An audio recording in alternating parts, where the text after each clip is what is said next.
কতটা মহব্বত করে বলল। আল্লাহ বলেন, বান্দায় ইসলাম আমি তোমাদের জন্য পছন্দ করে দিয়েছি, আমি তোমাদের জন্য বাছাই করে দিয়েছি। ইন্নাদ-দীনা ইনদাল্লাহিল ইসলাম। আল্লাহ তাআলা বলেন, নিশ্চয়ই আল্লাহর কাছে দিন কেবল একটাই, সেটা ইসলাম। ধর্ম কেবল একটাই, পৃথিবীতে ধর্ম একটাই, সেটা ইসলাম ধর্ম। অন্য যেগুলো এটা কোনোটাই কি গ্রহণযোগ্য কিছু না।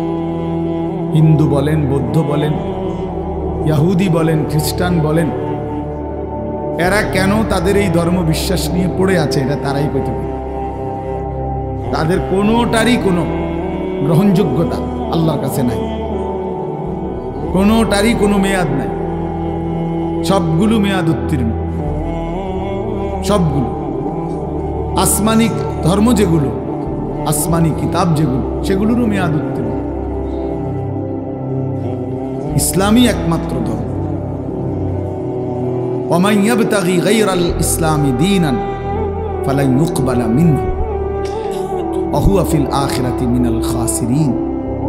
আল্লাহ তাআলা বলেন, ইসলামকে ব্যতীত বাদ দিয়ে অন্য যেই কোনো ধর্ম মতাদর্শকে যে নিজের জন্য গ্রহণ করবে, তালাশ করবে, ফালান ইউকবালা মিনহু, সেটা কখনোই তার থেকে আল্লাহ তাআলা গ্রহণ করবেন না, কখনোই না। লান নফি তাকিদ বলান, কখনোই না। আরবি গ্রামারের অর্থ হিসাবে এটা কখনোই গ্রহণ করবেন না। ইসলাম ব্যতীত অন্য ধর্ম থেকে পৃথিবীর সব ভালো কাজ করলেও আল্লাহ সেটা গ্রহণ করবেন আখিরাতের জন্য। একেবারে পৃথিবীর সমস্ত কল্যাণকর কাজ করলো কোনো ইহুদি খ্রিস্টান, পৃথিবীর সবগুলো ভালো কাজ সেই করলো, অথচ খ্রিস্টান, অথচ ইহুদি, এই অবস্থায় মৃত্যু হলো, তো তার আখিরাত ব্যর্থ। হিন্দু, বৌদ্ধ, এটা তার আখিরাত ব্যর্থ, পরকাল ব্যর্থ। হ্যাঁ, দুনিয়া ভাত মিলতে পারে, দুনিয়ায় কিছু মান সম্মান মিলতে পারে, দুনিয়ায় কিছু ক্ষমতা, প্রভাব, প্রতিপত্তি, নেতৃত্ব, কর্তৃত্ব, এগুলো মিলতে পারে, এগুলো আল্লাহ দিবে বলছে। কিন্তু আখিরাত একেবারেই ব্যর্থ। ওয়া হুয়া ফিল আখিরাতি মিনাল খাসিরিন। আল্লাহ বলেন, সে আখিরাতে ক্ষতিগ্রস্তদের অন্তর্ভুক্ত হবে। খালাস, স্পষ্ট কথা। আল্লাহ তাআলা বলেন, সমস্ত কাফের বেঈমান কিয়ামতের দিন তাদের যাবতীয় কর্মকাণ্ড, তাদের জীবনের সমস্ত কর্ম মিজানের পাল্লায় যখন ওজনের জন্য দেয়া হবে, ফালা নুকিমু লাহুম ইয়াউমাল কিয়ামাতি ওয়াজনা। আল্লাহ বলেন, সেটা কিয়ামতের দিন এক বিন্দুও ওজন হবে না, 100 গ্রামও হবে না, 200 গ্রামও ওজন আসবে না, কোনো ওজন হবে না। এটা ব্যর্থ, খাসারা মানে লস, ব্যর্থ। এজন্য বললাম ভাই, এটা ইনসাফের সাথে ভাবা উচিত। ইসলামই একমাত্র ধর্ম, ইসলামই আল্লাহর পছন্দ। অনাগত কিয়ামত পর্যন্ত পৃথিবীতে ইসলামই একমাত্র আল্লাহর মনোনীত। অতএব এতটা নিশ্চিত ধর্ম আল্লাহ তাআলা আমাদেরকে দিলেন এবং এটাই একমাত্র গ্রহণযোগ্য বললেন। সেই ধর্ম, সেই ধর্মের বিধান, আল্লাহর কোরআন, রাসূলুল্লাহ সাল্লাল্লাহু আলাইহি সাল্লামের সুন্নাহ, হাদিস প্রতিনিয়ত প্রত্যাখ্যান করা, আমাদের জীবন থেকে সরিয়ে দেওয়া। তা আমি মুসলমানই রইলাম কেমনে? আমার পরিচয় মুসলিম হলো কিভাবে বলেন? কোন যুক্তি? 365 দিন এক বছরে যে কোনো দিন ফজরের নামাজ পড়ে নাই, তার মুসলমান পরিচয় বাকি থাকলো কিভাবে? 30 বছর ধরে যে সুদ খায় লাগাতার, সবসময় এক নিয়ম, তার মুসলমান পরিচয় বাকি থাকলো কিভাবে বলেন? প্রিয় ভাই, যারা প্রতিদিন 5 ওয়াক্ত নামাজ পড়ে না, নওজোয়ান তোমরা পড়ো না, তোমাদের মুসলিম পরিচয় টিকলো কিভাবে? ইনসাফের সাথে বলো ভাইয়া। কোনোদিন যার কপালে সেজদা জোটে না, সারাদিন রাত নারী, ছবি, মদ, জুয়া, জিনা, ব্যভিচার, অশ্লীল দৃশ্য, অসভ্যতা, নোংরামি, এই যাদের জীবন, তে এই জীবনে মুসলিম পরিচয় টিকলো কিভাবে? এই মুসলমান হলো কিভাবে? মুসলমান তো দূরে থাক, এ তো মানুষ না। বুট বাদামও খাইও না ভাই, এটাও অভদ্রতা। শতভাগ মনোযোগী হইলে ভালো আল্লাহর কথার প্রতি। একবারে বুট বাদাম খাওয়া উচিত। কেন উচিত? যেই কোনো প্রাইমারি স্কুলে কেউ যদি দেখে ক্লাস 1-এর বাচ্চাও পড়ার সময় টিচার যখন ক্লাস করে তখন সে বুট বাদাম খায় না, তাহলে এই সাধারণ বাংলা, অঙ্ক, ইংরেজির হাট্টিমাটিম পড়া বা সামান্যটুকু পড়ার জন্য যদি বাচ্চা এতটা অ্যাটেনশন হয়, তো আল্লাহর কোরআন শুনবার জন্য এর চাইতে কতটা বেশি মনোযোগী হওয়া উচিত।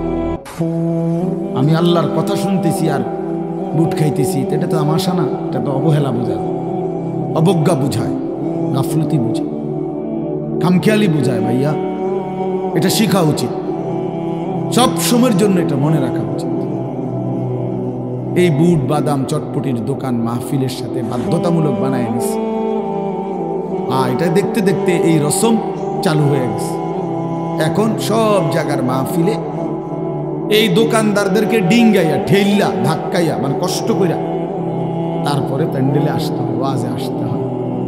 মাঝপথে অনেক ছেলে আটকায়া যায়, হয়তো রওনাই দিছিল মাহফিলে, বাবা মাও জানে, বাড়ির থেকে বলে আসছে মারে, মা ওয়াজে যাইতেছে, কিন্তু বেচারা এই চটপটি এবং বুট বাদামের দোকানে আটকায় গেছে। সামান্য 10 টাকার বুট, 30 টাকার এক প্লেট চটপটি তারে আল্লাহর কথা থেকে বঞ্চিত করে দিয়েছে, তারে আখিরাতের সন্ধান থেকে বঞ্চিত করে দিয়েছে। কি পরিমাণ ব্যর্থ মানুষ, কি পরিমাণ কাপুরুষ অপদার্থ! এটা 20 টাকার কাছে হেরে গেছে, 50 টাকার কাছে হেরে গেছে, আল্লাহকে প্রত্যাখ্যান করে দিছে, নামাজকে পরিত্যাগ করে দিছে।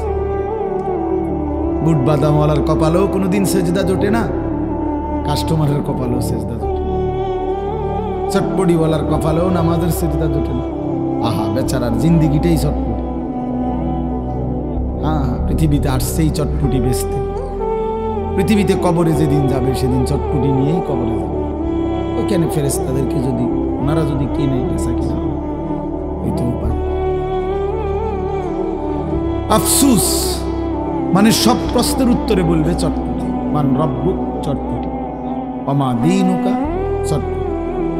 ওমান হাদাল্লাযী বুইসা ফীকুম, বুট পেঁয়াজ। হ্যাঁ, বুট বাদাম। তো নাহলে সে কি বলবে? তো জানে এটা, তার তো জিন্দিগি এটা, তার তো জীবনটাই অটো, তার জীবনটাই তো সিএনজি, তার জীবনটাই তো চা দোকান, তার জীবনটাই তো দুনিয়ার একটা সংসার। এই বউ বাচ্চা, স্ত্রী সন্তানের ঘর বাড়ি, দালান, বিল্ডিং, খাট পালং, ফার্নিচার, আসবাবপত্র, বাজার, সদাই, এগুলোর ব্যবস্থা করা রাত দিনের, এটাই জীবন, এটাই ফিকির। মা হিয়া ইল্লা হায়াতুনা দুনিয়া নামুতু ওয়া নাহইয়া। আল্লাহ তাআলা বলেন, কাফের বেঈমানদের বক্তব্য হলো জীবন মানে শুধুই দুনিয়া, খাবো, পড়বো, বাঁচবো, মরবো, এরই নাম জীবন, খালাস, আর কিছু নাই। আর আল্লাহ বলেন, ওয়া ইন্নাদ দারাল আখিরাতা লাহিয়াল হায়াওয়ান। কাফেরদের কথা হলো দুনিয়াই কেবল, বেঈমানের কথা যে দুনিয়াই কেবল জীবন। আর আল্লাহ বলেন, আমি আল্লাহ বলছি আখিরাতই হলো মূলত জীবন। ওয়া ইন্নাদ দারাল আখিরাতা লাহিয়াল হায়াওয়ান, নিশ্চয়ই আখিরাত হচ্ছে জীবন। লাউ কানু ইয়ালামুন, আল্লাহ বলেন আমার বান্দারা যদি বুঝতো কত না ভালো হতো। হায় বান্দা যদি বুঝতো যে আখিরাতই জীবন, কত না ভালো হতো। অথচ সে শুধু দুনিয়া বুঝলো। ইয়ালামুনা যাহিরাম মিনাল হায়াতিদ দুনিয়া ওয়া হুম আনিল আখিরাতি হুম গাফিলুন। আল্লাহ বলেন, লোকেরা কেবল দুনিয়ার বাহ্যিক দিকটাই বুঝলো, মাটির উপরটাই বুঝলো, আর আখিরাতের ব্যাপারে একদম গাফিল হয়ে রইল। দুনিয়ার সব জিজ্ঞেস করলে বলতে পারে, কিন্তু 4টা সূরা জিজ্ঞেস করলে বলতে পারে। দুনিয়া সব জিজ্ঞেস করলে বলতে পারে, আত্তাহিয়াতু দোয়ায়ে কুনুত শুদ্ধ করে পড়তে পারে, বলতে চায়। একটা লাইন আল্লাহর কোরআন দেখে দেখেও শুদ্ধ পড়তে পারে।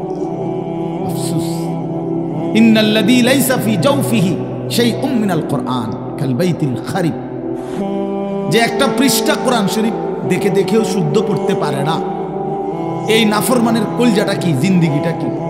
নবীজি বলছেন, যার কলিজার মধ্যে কোরআনুল কারীমের কিছু অংশও নাই, আল্লাহর কসম নবী বলেন কাল বাইতিল খারিব, ওই অন্তর, ওই মানুষের অন্তর হলো বিরান ঘরের মতো, বিরান বাড়ি, সারা বাড়ি, আলগা বাড়ি, যে বাড়ি মানুষ এখন ফেলে দিছে, এখন আর সেখানে থাকে না, এমনি আলগা ঘর কোনাকানি ভাঙ্গা টেঙ্গা গেছে, এখন নতুন ঘরে উঠে চলে আসছে, এটা আলগা ঘর পড়ে গেছে, পড়ে রইছে।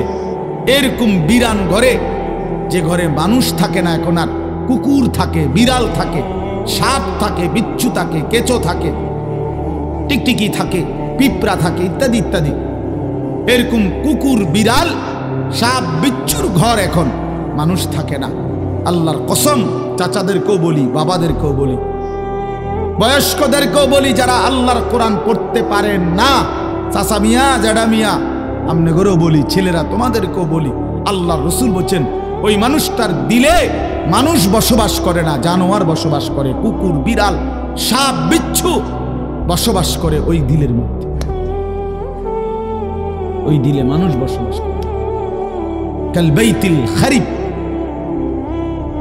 এটা খারবান, খারবান।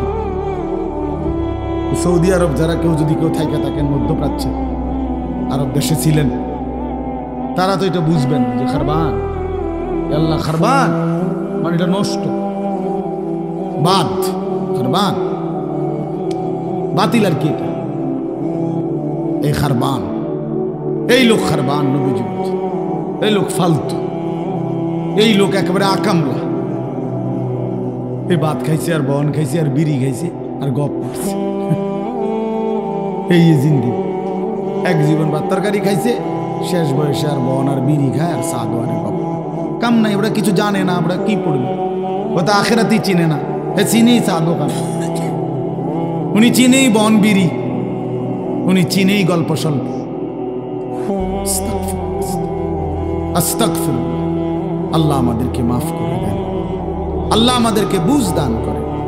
এই জন্য দোস্ত, আমি প্রথম যে কথাটা বলে শুরু করলাম, অর্থ হইল এই কথাটা বলতে চাচ্ছিলাম যে ইসলাম তাইলে কার জন্য, কোরআন কার জন্য, ফাবিআইয়ি হাদিসিন বা'দাহু ইউমিনুন। আল্লাহ তাআলা বলে, বান্দা ফাবিআইয়ি হাদিসিন বা'দাহু ইউমিনুন, এই কোরআনকে দেখাইয়া আল্লাহ বলছে, বান্দা বলো তো এরপরে ফাবিআইয়ি হাদিস, আর কোন কথা এই কোরআনের পরে আমি আল্লাহ বললে তুমি আমার কথা মেনে নিতা? এর চাইতে দামি আর কি বললে, এর চাইতে আর কি দামি বললে? ও ভাই দেন, একটু চাপায় দাও, দাও বাবা, নওজোয়ান তোমরা একটু 1 ইঞ্চি আগায় দাও, দাঁড়াও বাবা দাঁড়াও, কষ্ট করো বাপ, আগায় দাও, একটু আগাও, সবাই জায়গা দাও, ইনশাআল্লাহ তোমার দ্বারা একজন ভাইও যদি বসতে পারে, তার পুরা বসার সওয়াব তুমি পাইবা ইনশাআল্লাহ। আসো, আগায় আসো বাপ, সবাই নড়ো। এই যে নড়লা না, সে তো ঘাটতারামি করলাম, আগাও ভাই। ওই যে কথা বলা, ওটা কি মুক্তব ছুটিয়েছে নাকি? তো এরকম কাবজাব শুরু করলেন কেন?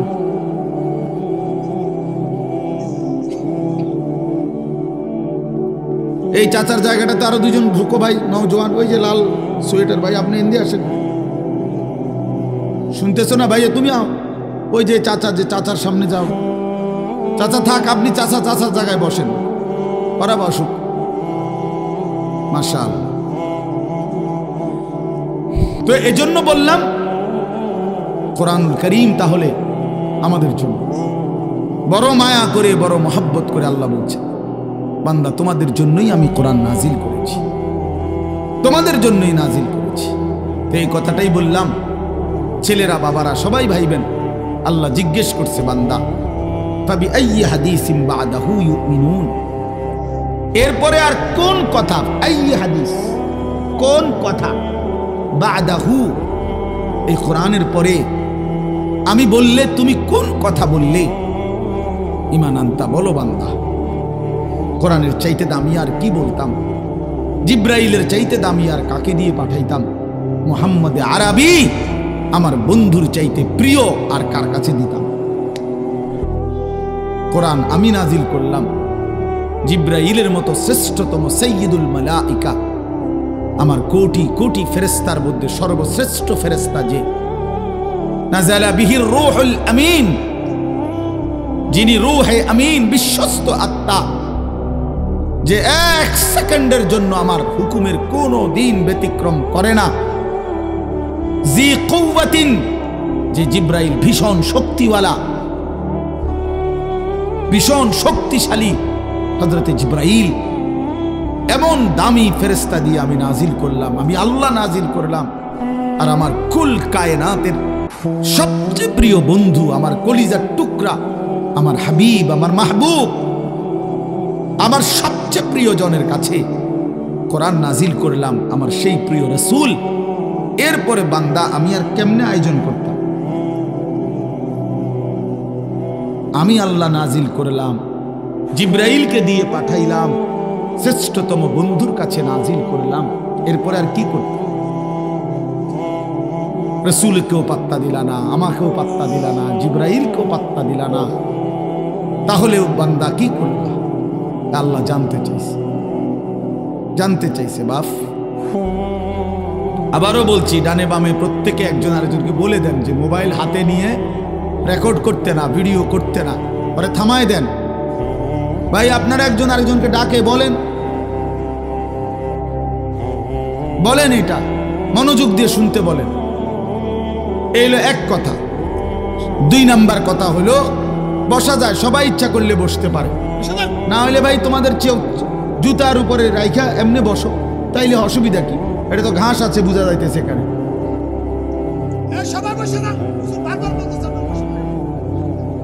বলো ভাই, বসো বসো বসো বাবা।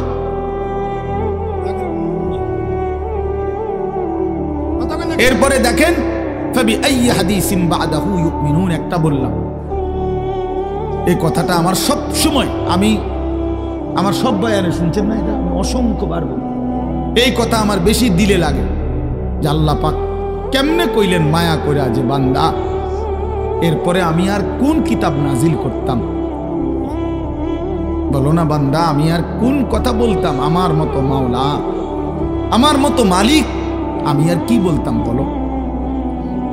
আমি আর কেমনে বললে তুমি মানতা? ওফ, এই কথা যদি সামনাসামনি বলে কি অবস্থা হবে দোস্ত? আল্লাহ যদি সামনে নিয়ে বলবে, হাদিসে স্পষ্ট আছে, আল্লাহ নবী সাল্লাল্লাহু আলাইহি সাল্লাম বলেন, ইন্নাল্লাহা সায়ুকাল্লিমু, আল্লাহ তার প্রতিটি বান্দার সাথে আলাদা, আল্লাহর কসম নবী বলছে কথা বলবেন, একজন একজন করে। লাইসা বাইনাহু ওয়া বাইনাহু তারজুমান, আল্লাহর মাঝে আর বান্দার মাঝে কথাটা বুঝাইয়া দেওয়ার জন্য কোনো দোভাষী ফেরেশতাও থাকবে না, কেউ না, শুধু মাওলা, শুধু তার বান্দা একা একা জিজ্ঞেস করে, একজন একজন করে। ওয়া কুল্লুহুম আতিহি ইয়াউমাল কিয়ামাতি ফারদা, কোরআন শরীফের আয়াত। আল্লাহ বলেন সকলেই আল্লাহর কাছে কিয়ামতের দিন আসতে হবে, ফারদান আই ওয়াহিদান, একজন একজন। ফারদান অর্থ কি? একজন একজন, ওয়াহিদ ওয়াহিদ, একজন একজন করে। ফাওয়ারাব্বিকা লানাসআলান্নাহুম আজমাইন আম্মা কানু ইয়ামালুন, আল্লাহ বলে বান্দা কসম করে বললাম, আমি আল্লাহ আমার কসম খাইলাম, আমি আল্লাহর কসম খাইয়া বললাম, আমার জাতের কসম, আমার সিফাতের কসম, আমার অস্তিত্বের কসম, আমি কিন্তু তোমাদেরকে জিজ্ঞেস করব। লানাসআলান্নাহুম আজমাইন, আমি ছাড়বো না বান্দা। তুমি আমার রহমান নামে না শুনছো, আমি দয়ালু। তুমি শুনেছো আমি রহিম, আমি দয়ালু দয়াবান। কিন্তু তুমি কি জানো না, এই দুইটাই শুধু যে আমার নাম তো না, আমার তো 99টা নাম। আমার বাকি নামগুলোর অর্থ কি সেটা জিজ্ঞাসা করলে না? হ্যাঁ, এই দুইটা নামে না বুঝলা আমি দয়ালু, কিন্তু আমি যে জব্বার, আমি যে কাহার, আমি যে আজিজ, আমি যে জুনতিকাম, আমি যে শদীদুল ইকাব, সরিউল হিসাব, এগুলোর অর্থ কি? আমি যে প্রচন্ড প্রতিশোধ গ্রহণকারী, আমি যে প্রবল প্রতাপান্বিত রাগান্বিত, আমি আল্লাহ যে অপরিসীম ক্ষমতার অধিকারী, আমি যে দ্রুত হিসাব গ্রহণকারী, আমি যে কঠোর শাস্তিদাতা, তুমি কি সেই কথাগুলো শোনো নাই? কি দোস্ত, প্রিয় ভাই, ভাবতে শিখো, ভাবতে শিখো দোস্ত, ভাবতে শিখো। আমি পুরা ইসলাম শিখাবার জন্য এক ওয়াজে আসি নাই, শুধু দিল জাগাইতে আসছি। দিল জাগা, আমি একেবারে হিসাব করার সময় কোনোভাবেই, মাওলানা ইলিয়াস ভাই জানে, এই জন্য কিছু করার না, আমি কোনোভাবেই, এটা আমার জন্য উচিত না যে উনি ওয়াজ করতেছেন আমি আইসা উঠে যাওয়া, কিন্তু আমার কোনো উপায় নেই। উনি নিজেও জানে আমার সারা দিনের সকাল ঘুম থেকেও, আজকের ফজর থেকে নিয়ে আমি এই পর্যন্ত কোথাও ঘুমাই, সারা দিন আমাদের ভাই নিজেও গেছেন হেফাজতে ইসলাম বাংলাদেশ কুমিল্লা জেলার, আমাদের বিশাল সম্মেলন ছিল, সারা দিন আসরের পরে বয়ান করছি, আবার এই ওইখান থেকে সাইরা আসতে আসতে সময় লাগছে। তো এই জন্য বললাম দোস্ত, ভাবনা জাগাইতে আসছি এই অল্প কদ্দূরে, যেখানে যে দূর পারা যায়, আর কিছুই করার, মন মতো লম্বা বয়ান করার সময় আমার হাতে নাই। এই জন্য দোস্ত, আমার বন্ধু, আমার ইসলাম আমি আবারও জানতে চাই, শুরু করছি। প্রিয় বন্ধু, আমরা এখানে মুসলমান বাবা, আমরা আবারও ভাবতে শিখি। 23 বছরের প্রিয় নবী সাল্লাল্লাহু আলাইহি সাল্লামের কলিজা ছেঁড়া রক্ত ভেজা ইসলাম, ইসলামের প্রতিটা শব্দ কল্পনা করলে দেখা যাবে কোরআনের প্রতিটা পাতায় পাতায় তায়েফের রক্ত লেগে আছে। বেটা, কত ফোঁটা, কত বেশি পরিমাণ রক্ত জড়িয়েছেন নবী আমার। আল্লাহ নবী সাল্লাল্লাহু আলাইহি ওয়াসাল্লাম, হযরত আয়েশা রাদিয়াল্লাহু তাআলা আনহা একদিন নবীজিকে জিজ্ঞেস করছিল, ইয়া রাসূলুল্লাহ, দ্বীনের জন্য পূর্ববর্তী নবীরা কত কষ্ট সয়েছেন, একটা ঘটনা শুনে নবীজির। এরপরে বললেন, নবী সাল্লাল্লাহু আলাইহি সাল্লাম বললেন, আল্লাহর কসম আয়েশা, 1.25 লক্ষ আম্বিয়া কেরাম যে পরিমাণ কষ্ট সয়েছেন, তোমার স্বামী মুহাম্মদ আরবি তায়েফে তার চেয়ে বেশি কষ্ট সয়েছে। এক তায়েফের পাথরের আঘাতে আমার পুরাটা শরীর ঝাঁঝরা হয়ে গেছে। আমার একটা পাথর মারে নাই, 2টা পাথর মারে নাই। তায়েফের সর্দাররা সরাসরি আদেশ করছে, কিতাবে আছে, তায়েফের 3 জন বিখ্যাত সর্দার, আব্দে ইয়ালিল, মাসউদ, হাবিব, 3টা বেঈমান কাফের সর্দার তায়েফের, তাদের সমস্ত কিশোর গ্যাং, সমস্ত কিশোর তরুণ নওজওয়ানদেরকে লাগায় দিছে যে নাউজুবিল্লাহ, এই লোকটা পাগল, ওরে যত পারো পাথর মেরে এই এলাকার থেকে তাড়ায়। তো বাচ্চাদেরকে যখন নেতায় আদেশ করে, তখন কি আর হুঁশ থাকে? এখন আর বাধা দিবে কে? যারা বাধা দিবে তারাই তো আদেশ করছে মারতো। কথা বোঝেন নাই? বড়রা না থামাইবার কথা, এখন বড়ই তো বলছে কি মার, পাথর মার। এখন মারাটা কেমন মারা মারছে, কেমন মারা মারছে। হযরত মাওলানা তারেক জামিল সাহেব ওনার বয়ানে বলছিলেন, নবী সাল্লাল্লাহু আলাইহি সাল্লামের মক্কার জীবনে সবচেয়ে বড় শত্রু যারা ছিল, বিরোধিতাকারী, তন্মধ্যে অন্যতম একজন ব্যক্তি ছিল উতবা, আবু জাহেল, আবু লাহাব। উতবা, এই যে উতবা একজন কাফের সর্দার, সিনিয়র সর্দার, মক্কার কুরাইশদের মধ্যে বড় লিডার ছিল, মৃত্যু পর্যন্ত যে নবীজির বিরোধিতাই করছে। বদরের যুদ্ধের দিন সে মারা গেছে, নিহত হয়েছে বদরের যুদ্ধে। এই উতবা কুরাইশ কাফেরদের সর্দার,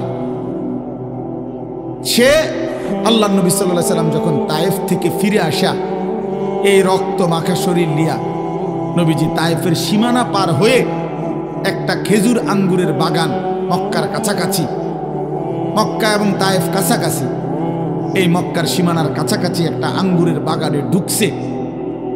নবী সাল্লাল্লাহু আলাইহি ওয়াসাল্লামের দেহ মুবারক থেকে তখন রক্ত ঝরছিল। হযরত যায়েদ ইবনে হারেসা নবীজির পালক পুত্র, তিনি সাথে ছিলেন। উনি বলেন, আমি নবী পাক সাল্লাল্লাহু আলাইহি ওয়াসাল্লামের রক্তে পা আর জুতা এইভাবে জমাট বাইধা গেছে, আমি খুলতে পারতেছিলাম না। নবীজির পবিত্র দেহ থেকে রক্ত, হযরত যায়েদ বলেন, আমি আমার নিজের গায়ে মাখতেছিলাম। এই সময় এই বাগানে বসা অবস্থায় নবীজির এই দুশমন উতবা, এই উতবা এই বাগানের মালিক ছিল। এই উতবা ঘটনাচক্রে সেই প্রথম নবীজিকে এই রক্তাক্ত অবস্থায় দেখছে। সে ওই দিন ওই সময় বাগানে ছিল, নিজ বাগানে। আল্লাহর কসম কিতাবে লিখছে এবং হযরতের জবানও আমি শুনছি, এই উতবা যে কোনোদিন কালেমা পড়ে নাই বাপ, তখনও কাফের, পরেও কাফের, কিন্তু ওই নবীজির ওই তায়েফের রক্ত মাখা শরীর দেখে আল্লাহর কসম উতবার মতো বেঈমান চিৎকার দিয়া উঠছে আর কাঁদা উঠছে, চোখের পানি ছেড়ে দিছে আর বলছে, তায়েফবাসী, আমার ভাতিজারে এত মারা কেমনে মারলা? 11 বছর আমরা তার বিরোধিতা করি। নবীজি 11তম বছর নবুয়তের তায়েফ গেছিলেন। তাই যে 40 বছর থেকে 51 বছর, এই 11টি বছর আমরা ভাতিজার বিরোধিতা করি ঠিক, কিন্তু তাকে তো এইভাবে কোনোদিন মারি নাই। এক এতিম ভাতিজারে এমনি মারলা, মানুষ বুঝি দুশ্মনকে এভাবে মারে? কাফেরের কলিজা পর্যন্ত বেটা চোখের পানি চলে আসছে। আর তুমি মুসলমানের বাচ্চা, ইমানদারের ঘরে জন্ম নিয়া নাফরমান, সেই নবীকে একটা বারও মনে পড়ে না, যিনি তার 23টা বছর টানা নামাজের জন্য বলে গেছেন।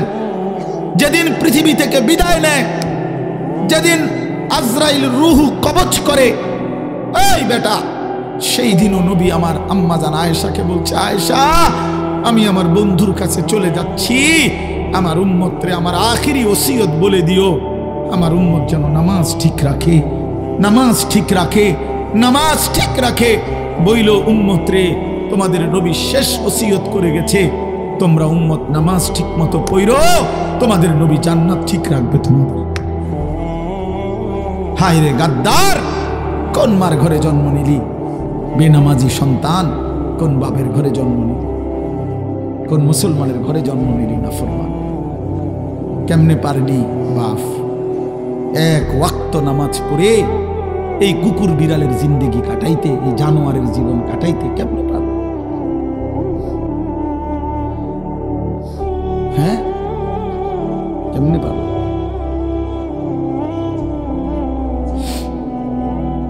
জিন্দেগি বুঝি যে জীবনে সেজদা নাই। আমি সবসময় বলি, একদিন হলে একদিনে বলবো, যে জীবনে সেজদা নাই আমি তারে মানুষ মনে করি না। যে কপাল সেজদা দেয় না সে মানুষ না, সে জানোয়ার। ইনহুম ইল্লা কাল আনআম, সে চতুষ্পদ জন্তু।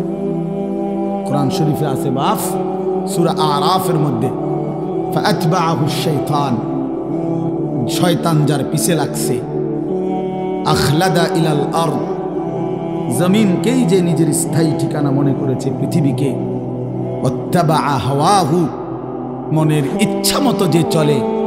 আল্লাহর কসম, কোরআনে আল্লাহ বলছে, ফামাসালুহু কামাসালিল কালব, আল্লাহ বলেন মনের ইচ্ছা মতো চলে, আল্লাহর বিধান, রাসূলের বিধান, দ্বীন, শরীয়ত বলতে কিচ্ছু মানে না।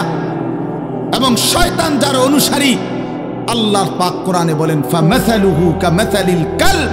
বলেন মাওলানা ইলিয়াস ভাই, আপনি বলেন এই আয়াতের অর্থ কি, শব্দের অর্থ কি? আল্লাহ বলছেন, ওই ব্যক্তির উদাহরণ কুত্তার মতো, কুত্তার মতো, কুত্তার মতো, কুত্তার মতো। এটা তুই কুত্তার মতো, তুই বেনামাজি, মনে রাখিস, তোর ঠিকানা লিখে নে, আমার থেকে সিল নিয়ে আনিস, তোর পরিচয় আইডেন্টিফাই বলে দিলাম। কোরআন বলছে কি অর্থ? কর কামাসালিল কালব, অর্থ কি? খালাস, কোরআন শরীফের আয়াত। কি মনে করছো বাপ? হ্যাঁ, নামাজ পড়ো না কেন? মানুষের বাচ্চা তুমি, কি ব্যাপার? আল্লাহ বলছে সেটা কুত্তার মতো। এরপরে যদি কোনো লজ্জা না হয় তো তোর কপালে থুতু মারি বেটা। এরপরেও বলে যেন আমার কুত্তা না, যদি হুজুর কুত্তার তো খারাপ কন, আমি আল্লাহরে সেজদা দিতাম না, যেটা কথা কথায় দিতাম না, দিতাম না। আপনি এবারে কুকুর কন, বিড়াল কন, শুকর কন, ঠিক আছে রে ভাই, তুমি যেহেতু এতটা পাষাণী হয়ে গেছো তো আর কি করার আছে, কি করার আছে? পড়ালেখা করছো না বাপ, গোল্ডেন এ প্লাস, এইটা আমার কাছে আছে, সার্টিফিকেট লাগবে আমার তে নিও ইনশাআল্লাহ। আলহামদুলিল্লাহ সার্টিফিকেট অনেক ওজনদার সার্টিফিকেট আছে আমার কাছে, আমার সার্টিফিকেট আলগাইতে খবর আছে। এমনি বললাম অহংকারের জন্য, এমনি বুঝাইলাম আর সার্টিফিকেটের মাতবুরি দেখাই লাভ নাই। আমরা শিক্ষিত আর আমরা চিরা খাই, জি না, পড়ালেখা করছি, তোমরা জেনারেল লাইনে পুরা পড়ালেখা করছি, সরকারি মাদ্রাসার থেকেও পাশ করছি, কামেল কুমিল্লা ভিক্টোরিয়া কলেজ থেকে মাস্টার্স পাশ করছি, কওমি মাদ্রাসার থেকে দাওরায়ে হাদিস পাশ করছি, কিন্তু কয়টা সার্টিফিকেট লাগবে? এই জন্য বাপ এটা কোনো কথা না, বুঝাইতে চাইলাম বন্ধু কি শিক্ষিত হচ্ছ?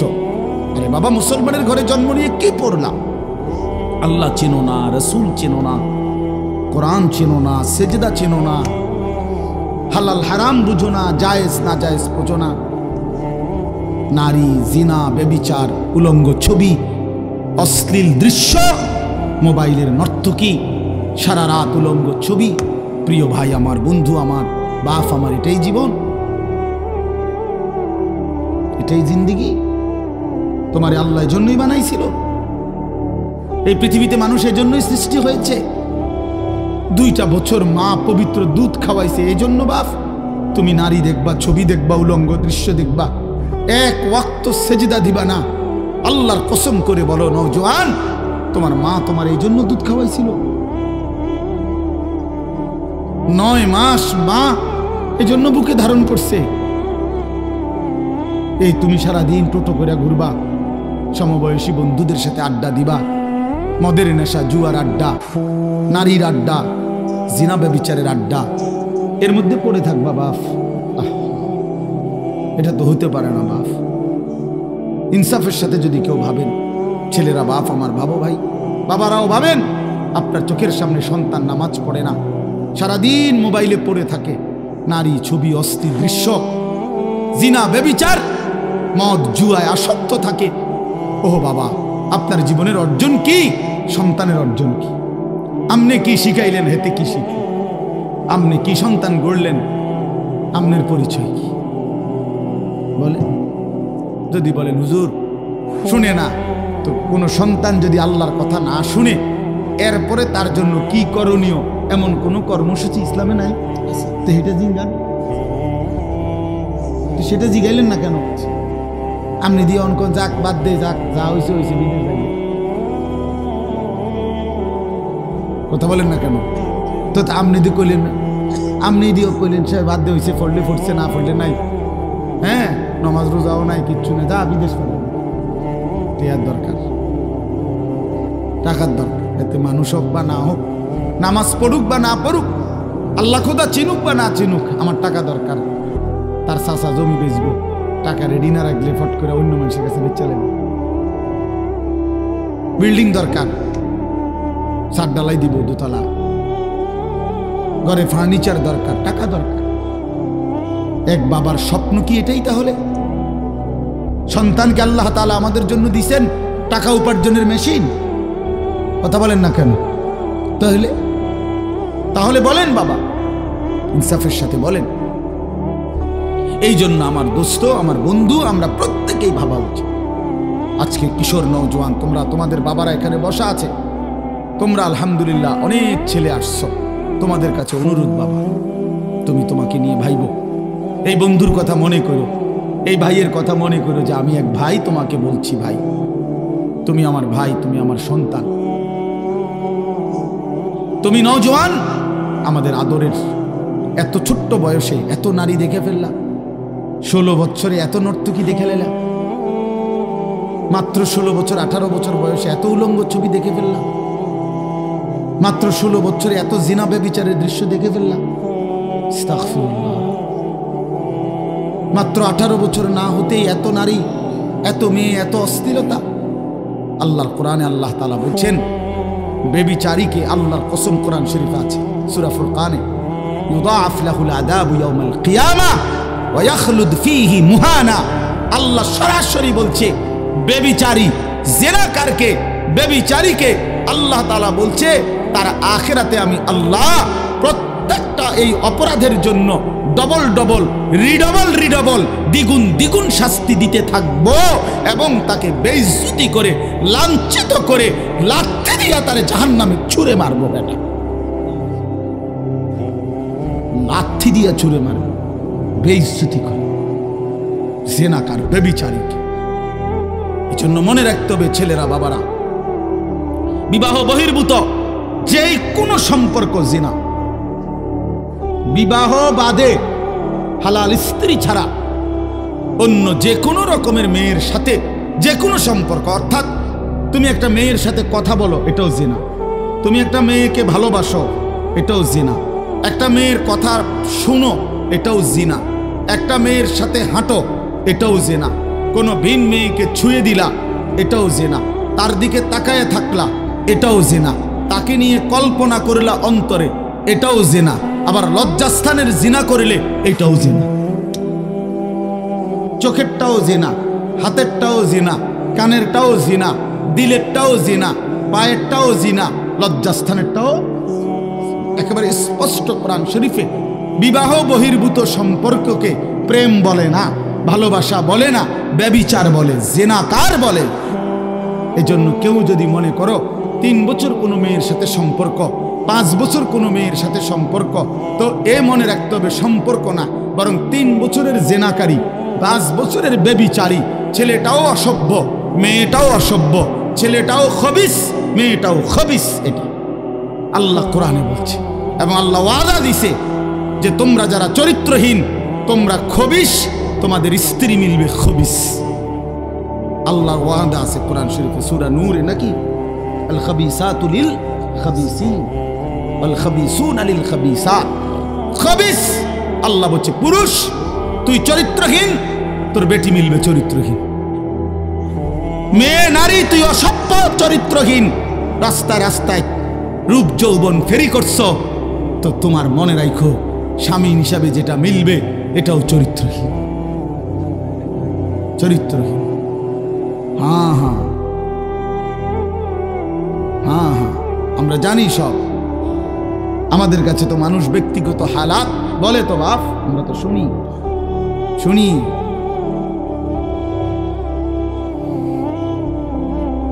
শুনি বাবা, নওজোয়ান ছেলেদের হালাতও শুনি, বিবাহ পরবর্তী পরকীয়ার আসক্তি, জিনা ব্যভিচারের আসক্তি, এটাও আমরা জানি। ব্যভিচারী, এজন্য আল্লাহ কোরআনে বলছে ইন্নাহু কানা ফাহিশাতান ওয়া সাআ সাবিলা। আল্লাহ বলছে ওয়ালা তাকরাবুজ জিনা, আমার বান্দা জিনা ব্যভিচারের কাছেও যেও না, নিশ্চয়ই এটা অশ্লীলতা, বড় বেশি মন্দ রাস্তা, অত্যন্ত খারাপ মন্দ পথ জিনা। এই নারী পুরুষের অবাধ সম্পর্ক, বিবাহ বহির্ভূত সম্পর্ক, বাস্তবে হোক মোবাইলে হোক, যেভাবে হোক, নওজোয়ান আখলাক জীবন। মানুষের সবচেয়ে বড় সম্পদ তার আখলাক, তার চরিত্র। এ প্লাস, গোল্ডেন এ প্লাস, এটাকে ইনসান বলে না, মানুষ বলে না, উত্তম চরিত্রকে মানুষ বলে। আখলাককে বলে মানুষ, আখলাককে বলে মানুষ, আখলাককে মানুষ। কোরআনুল কারীমের মধ্যে আল্লাহ তাআলা বলছেন, নবী সাল্লাল্লাহু আলাইহি ওয়াসাল্লাম বলছেন লা ইয়াজনি জানি হিনা ইয়াজনি ওয়া হুয়া মুমিন। আল্লাহর কসম, এটা হাদিস।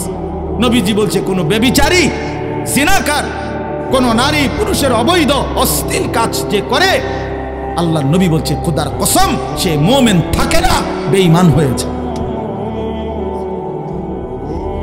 বেঈমান, এটা বেঈমান, এটা বেঈমান, এটা জানোয়ার। লা ইয়াশরাবুল খামরা হিনা ইয়াশরাবু ওয়া হুয়া মুমিন। নবীজি বলছে মদখোর, নেশাখোর, গাঁজাখোর, ফুট্টাখোর, বাবাখোর, ডাইলখোর, হারামখোর, ইয়াবাখোর, এই নাফরমান যখন নেশা করে, রাসূল বলে সে তখন মোমেন থাকে না। কি এটাই তো অর্থ নাকি? লা ইয়াশরাবুল খামরা হিনা ইয়াশরাবু ওয়া হুয়া মুমিন। নবীজি বলছে লা তাশরাবিল খামরা, উম্মত নেশা করো না, মদ খেও না। কেন? ফা ইন্নাহা উম্মুল খাবাইস, কেননা নেশা, মদ, মাদক এটা সমস্ত খবিসের মূল। আরো শুনবেন ছেলেরা, বাবা আরো শুনো, হাদিস শোনো, রাসূলের হাদিস শোনো। আল্লাহর নবী বলেছেন ওমান শারিবাল খামরা তারাকাস সালাত, যে নেশা করে তার সবগুলো নামাজ ছুটে যায়। 1 2 পরেরটা বলতে আমার সাহসে কুলায়, এর পরের অংশটা আমার কাছে বলতেই কষ্ট হয়। উফ, নবীজি সাল্লাল্লাহু আলাইহি সাল্লাম বলেন ওয়া ওয়াকা আলা আম্মাতিহি ওয়া খালাতিহি, যে নেশা করে, এই নেশাখোর অল্প সময়ের ব্যবধানে আপন খালা, মামা, ফুফি, মামি, ফুফি, চাচি, খালাতো বোন, মামাতো বোন, ফুফাতো বোন, চাচাতো বোন, এমন ঘনিষ্ঠ আপন আত্মীয়ার সাথে জিনা এবং ব্যভিচার করতে উদ্যত। এই ব্যভিচারীর হাতে, এই মদখোরের হাতে আপনজন নিরাপদ থাকে না, এই জানোয়ারের হাতে আপনজন নিরাপদ থাকে না। রাসূল বলছেন, অতএব মিথ্যা হইতে পারে। এ বলছেন এটা নবী সাল্লাল্লাহু আলাইহি সাল্লাম বলছেন। ভাবতেছেন বিষয়টা কেমন কঠিন, কেমন জটিল, কেমন জটিল। এই পৃথিবীতে 3টা ভাই বোন, 4টা ভাই বোন বড় বেশি স্পর্শকাতর, চরিত্রহীনতার অবাধ সুযোগ মিলে যায় যদি অভিভাবকের কঠোর নজরদারি না থাকে। এই 4টা ভাই বোন, খালাতো বোন, মামাতো বোন, চাচাতো বোন, ফুফাতো বোন, এই 4 খালা বোন, ভাই বোন, খালাতো ভাই বোন, চাচাতো ভাই বোন, ফুফাতো ভাই বোন, মামাতো, এই 4টা ভাই বোন দেখতে তো অনেক ভালো, আপনজন, কিন্তু এই আপনজনের ছেলে মেয়েকে যদি অবাধ সুযোগ দেওয়া হয়, আল্লাহর কসম এর পরবর্তী গন্তব্যই জিনা ব্যভিচার। জিনা ব্যভিচার। এজন্য ওই মা হাসরের ময়দানে কাঠগড়ায় দাঁড়াইতে হবে যে তার মেয়েকে এমন ছেলের সাথে সম্পর্ক করতে দিছে। ওই বাবাকে কাঠগড়ায় দাঁড়াইতে হবে যে তার ছেলেকে এমন অসৎ সম্পর্কের দিকে ঠেলে দিছে। এজন্য দোস্ত, নওজোয়ান, মদের নেশা থেকে ফিরো ভাই, নারীর নেশা থেকে ফিরো। আল্লাহর নবী বলছেন ফাত্তাকুদ দুনিয়া ওয়াত্তাকুন নিসা। নবীজি বলছেন উম্মত, দুনিয়ার ধোঁকা থেকে বেঁচে থাকো, নারীর ধোঁকা থেকে বেঁচে থাকো। বেপর্দা নারীর হাসি না, আগুন। বেপর্দা নারীর শরীর, রূপ, যৌবন, এটা যৌবন না, শরীর না, এটা আগুন, এটা আগুন, এটা আগুনের গোলা, এটা আগুনের টুকরা, এটা জাহান্নামের আগুন, এটা জাহান্নামের আগুন। এই জন্য আমি অনুরোধ করছি, আমার ছেলেরা, আমার সন্তানেরা, আমার বাবারা, আমার ভাইরা, আমার বন্ধুরা, তোমরা ফিরে আসো। বাপ, একটা উদ্দেশ্য নিয়ে এই আয়াতটা পড়ছি, এবার আমি এটা বললেই আমার কথা শেষ। উদ্দেশ্যটা হলো আল্লাহ নবী সাল্লাল্লাহু আলাইহি ওয়াসাল্লাম বলছেন, যুবকদেরকে লক্ষ্য করে আপনারা বাবারাও উপদেশ দিবেন আপনাদের ছেলেদেরকে। নবীজি সাল্লাল্লাহু আলাইহি ওয়াসাল্লাম বলেছেন, এক মানুষের যৌন চাহিদা, লজ্জাস্থানের চাহিদা, নারীর আসক্তি কমানোর জন্য সবচেয়ে কার্যকর, পরীক্ষিত প্রতিষেধক ঔষধ, অ্যান্টিবায়োটিক, আল্লাহর নবী বলছেন রোজা। ফাইন্না সাওমা লাহু বিজাউন, নিশ্চয়ই রোজার মধ্যেই রয়েছে যৌন শক্তি নিয়ন্ত্রণের, যৌবনের চাহিদা নিয়ন্ত্রণের প্রতিষেধক। রাসূলুল্লাহ সাল্লাল্লাহু আলাইহি সাল্লাম বলছেন,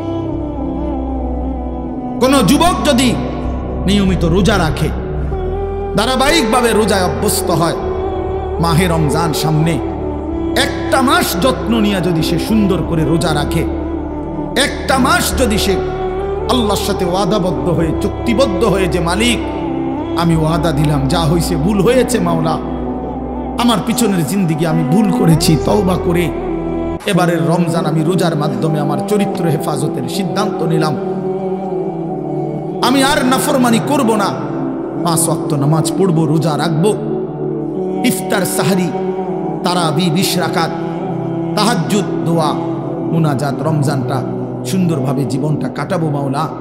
আল্লাহর কসম, আল্লাহ ওয়াদা দিছে বান্দা লাআল্লাকুম তাত্তাকুন, তাহলে আমি এক মাসেই তোমাকে, এক রোজাতেই তোমারে মুত্তাকি বানায় দিব। ঈদের চাঁদ উঠলে জান্নাতে উঠায় দেব। ঈদের চাঁদ উঠলে জান্নাতে দিব। এক মাস 30 দিন, 31 দিনে যাবে না, 30 দিনে ফ্লাইট। ইয়া আইয়ুহাল্লাযীনা আমানু, হে ঈমানদারগণ, যেন রব্বুল আলামিন বললেন মুমিন ঈমানের পাসপোর্টটা আমার হাতে দাও। আল্লাহ বললেন বান্দা ঈমানের পাসপোর্ট আমার কাছে দাও, আমি নিলাম। এবার কুতিবা আলাইকুমুস সিয়ামু কামা কুতিবা আলাল্লাযীনা মিন ক্বাবলিকুম, আমি রব্বুল আলামিন তোমার উপরে রোজা ফরজ করলাম, পূর্বসূরীদের উপরেও ফরজ করেছিলাম। এই একটি মাস তুমি আমার হুকুম মেনে মাহে রমজানের কদর করে রোজা এবং রোজার সাথে সম্পৃক্ত যাবতীয় বিধান সর্বোচ্চ মনোযোগ দিয়ে গুনাহ থেকে পবিত্র থেকে পালন করো বান্দা। একটা মাস সময় নিলাম, পাসপোর্টও আমি জমা নিলাম। আল্লাহ বলেন যদি ঠিক মতো 30 দিন যত্ন নিয়ে মাহে রমজান কদর করো, রোজা রাখো, গুনাহ থেকে বাঁচো, লাআল্লাকুম তাত্তাকুন, 30 দিনের ভিতরেই তোমাকে আমি মুত্তাকি বানিয়ে দেব। আর যে মুত্তাকি হবে উইদ্দাত লিল মুত্তাকিন, আল্লাহ বলে জান্নাত বানানোই হয়েছে মুত্তাকিদের জন্য। অতএব 30 দিনের ভিতরেই পাসপোর্টে ভিসা লাগায় দেব, ঈদের দিন ফ্লাইট, ঈদের দিন ফ্লাইট। হাদিসে আছে ঈদের দিন যখন ইমানদার রোজাদার পুরা একটা মাস আল্লাহর হুকুম ঠিকমতো পালন করছে, ওহ মজার বিষয় না।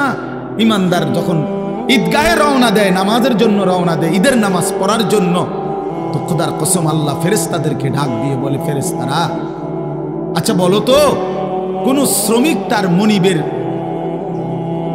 আদেশ, তার কাজ, তার মেহনত যদি সে পূর্ণ আদায় করে তাহলে তার বিনিময় কি হয়, প্রতিদান কি? তখন ফেরেশতারা বলে, মাওলা কোন শ্রমিক যদি তার মনিবের কর্ম মেহনত ঠিক ঠিক আদায় করে শতভাগ, তাহলে তাকে পারিশ্রমিক হতে দিবেন পূর্ণ। এটাই তো ইনসাফ। তার যেটা কথা, যেটা দেন না এটাই দিবেন, পুরা টেহা কম দিবেন না, কারণ সে তো কি করে নাই, ফাঁকি দেয় নাই। আল্লাহ তখন বলে, আল্লাহর কসম ফেরেশতারা তোমাদেরকে সাক্ষী রেখে, ও ইজ্জতি ও জালালি ও ইরতিফায়ে মাকানি ও উলুবে মাকানি, আমার ইজ্জতের কসম, আমার মর্যাদার কসম, আমার উচ্চ মহান সম্মানের কসম, আমি আল্লাহ তোমাদেরকে সাক্ষী রেখে বললাম, আমি আমার এই ইমানদার রোজাদার যারা রোজার হক আদায় করছে, আমি তাদেরকে আজ ঈদের ময়দানে মাফ করে দিলাম। মাফ, পারিশ্রমিক দিলাম, যা। তখন হাদিস আছে ফেরেশতারা বলে, ইয়া আইয়ুহান নাস, হে লোক সকল, শুনো খুশখবরি, আমরা এইমাত্র নিজ কানে শুনছি, ইন্নাল্লাহা কাদ গাফারা লাকুম, তোমগরে আল্লাহ মাফ করে দিছে। তারজিউ রাশিদিনা ইলা রিহালিকুম, অতএব তোমরা খুশি খুশি চিত্তে তোমাদের নিজ নিজ ঘরে ফিরে যাও। যাও, একটু পরে বিমান আসবে, উঠবা, জান্নাতের ফ্লাইট উঠবা। ফ্লাইট হয়ে গেছে, ভিসা লাগিয়ে গেছে, বলেন আলহামদুলিল্লাহ। এই জন্য দোস্ত বাবা সবাই মিলে মাহে রমজান সামনে, একদম সামনে, একদম সামনে, একদম সামনে। আর সর্বোচ্চ 30-31 দিন হবে না, এই সর্বোচ্চ 30 থেকে 31 দিনের ব্যবধানে মাহে রমজান, মাহে রমজান। অতএব আমার শায়েখ আল্লামা মুফতি মুশতাকুর নবী কাসেমি হুজুর বলে, সামনে আছে 30 দিন মাহে রমজানের শুভ দিন।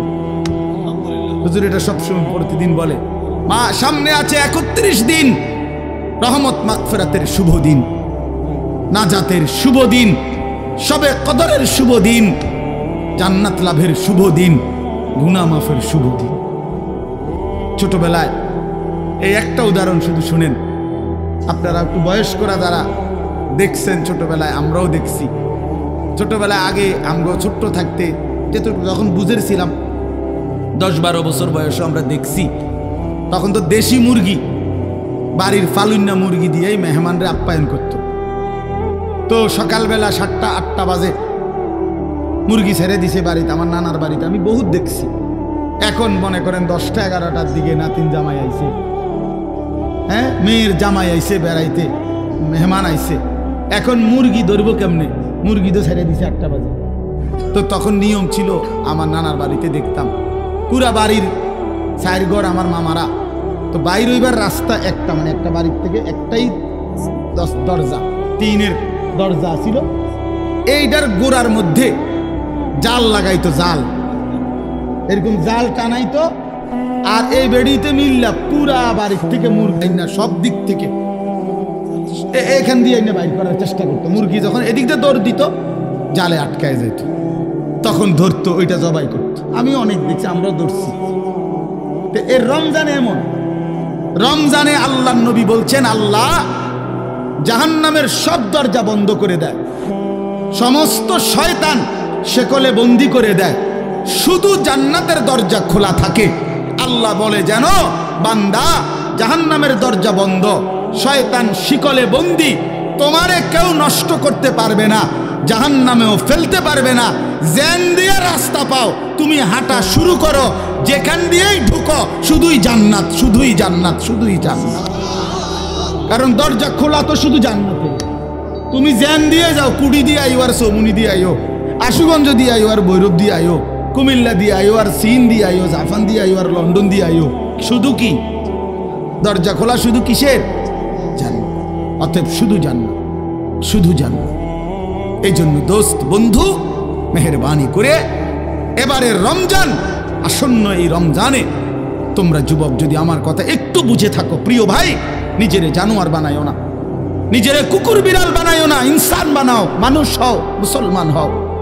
মায়ের দুধের হক দিতে হবে, মায়ের পেটের হক দিতে হবে, মায়ের 9 মাসের কষ্টের প্রতিদান দিতে হবে। বাপ, এতটা অস্থির হইও না বাপ, মদের আড্ডা, জুয়ার আড্ডা, নারীর আড্ডায় জিন্দিগি শেষ করে দিও না আমার বাপ।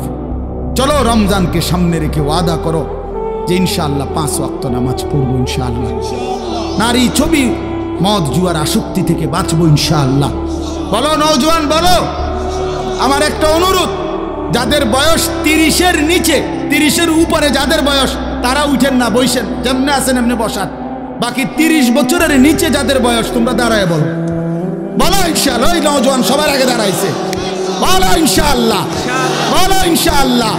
ওঠো নওজোয়ান, দাঁড়াও নওজোয়ান, হিম্মত করো নওজোয়ান, ইনশাআল্লাহ তোমাদের হাতে কালেমার পতাকা উড়বে, ইনশাআল্লাহ আগামীর ইসলামের পতাকা উড়বে, ইনশাআল্লাহ সারা পৃথিবীতে ইসলামের আলো ছড়াবে, ইনশাআল্লাহ।